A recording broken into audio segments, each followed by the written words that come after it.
It's a completely new aspect to the Hitman game that you actually you gain notoriety as you play through the different levels. So it's based on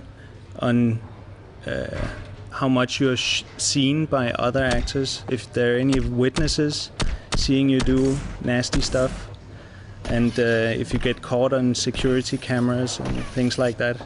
So basically your notoriety will be built up if in those cases where there are witnesses and things like that, and then it changes the behavior of characters on the rest of the levels. So for instance, if your notoriety goes up, then the civilians will begin recognizing you if they get a good look at you and things like that. So it'll make the rest of the game more difficult if you get seen too much. Jesus Christ!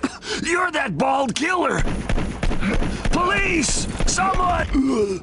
There are a number of ways to bribe your way out of the notoriety. So you can bribe the witnesses to get rid of them, and you can bribe police officers, and you can actually also more or less buy a whole new identity, which will more or less just clear your whole notoriety.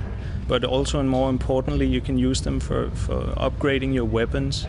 So you can actually buy upgrades for a range of weapons where you can get bigger silencers, you can get a bigger scope on your sniper rifle, and you can get larger clips with ammunition and armor-piercing ammunition. But also there's a number of special items, so you can actually upgrade your lockpick, so you can get a lockpick that works even faster. And so there's a lot of items that you can actually and upgrades for the weapons that you can use your money.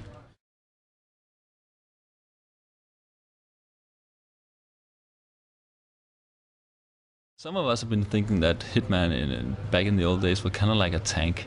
He couldn't do very much. It was like sliding across the ground, and now he has much more flexible movement. He can jump, he can climb up ledges and scale walls and all that. And when we sat down, the programmers, we was sitting down and talking about how should we do this, and it's just basically planning out the functionality. And there are some guys who specializes in the Hitman movement and control and camera control. With Hitman Blood Money, we actually made a game where Hitman has been taken to a whole other level of a lot greater interactivity. Hitman can push people, he can headbutt people, there's a wide variety of close combat weapons. There's screwdrivers, there's fire extinguishers, there's hedge cutters and things like that.